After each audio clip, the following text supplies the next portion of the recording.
เสือดำใส่เสือโมบายเนาะยังไงกูจะตั้งที่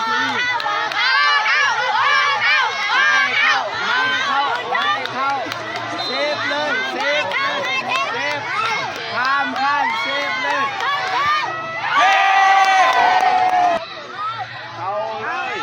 เข้าเลยโอ้FCก็ได้เบอร์11เนี่ยเข้าเลย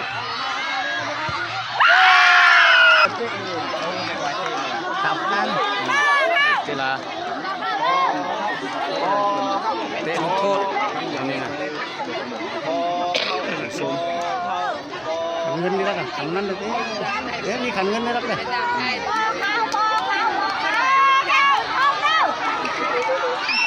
ก็เข้าเซฟเลย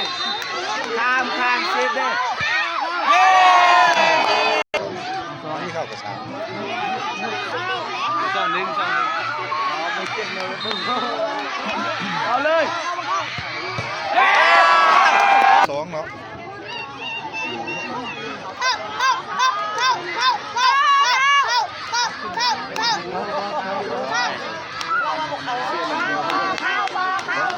เซฟทีมเอาเลยทั้งสมาบานนี่นะคาตายตลอด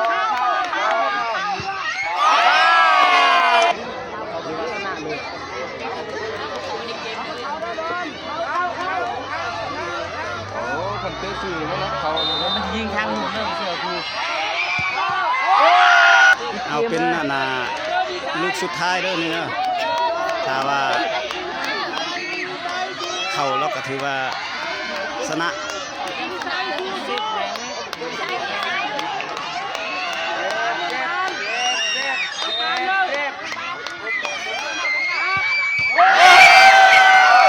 เห็นบ่ทุกคานเห็นบ่หุ่นบานกิ้งไปพุ่นเห็นคานบ่นี่เห็นบ่ถือว่าถึกคาน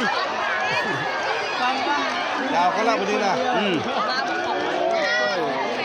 สายันเอาเป็นลูกตัดสินถือว่าสุภาพเบอร์21จะตัดสินเป็นลูกสุดท้าย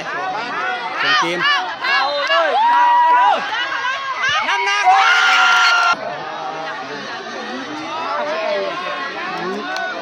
น้องต้องถูกจังหวะ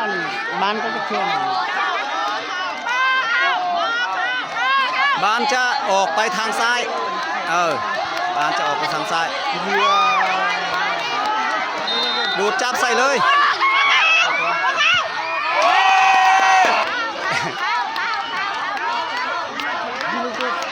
เข้าเลยเซฟเข้าไปอย่างงามเห็นบ่นักเตะพุ่นแลดไปพุ่นสุรเนกถือว่าเตะเข่าอย่างงามวันนี้มันเตะจุดอ่อนจงลูกก็เข้า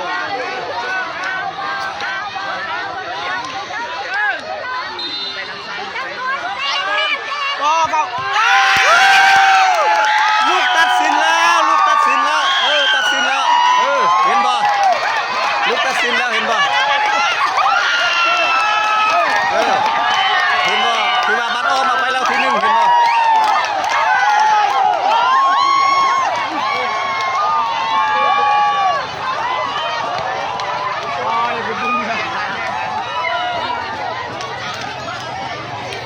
ถือว่าบัตรออมเอาไปแล้วทีหนึ่งถือว่าจบเกมเนาะ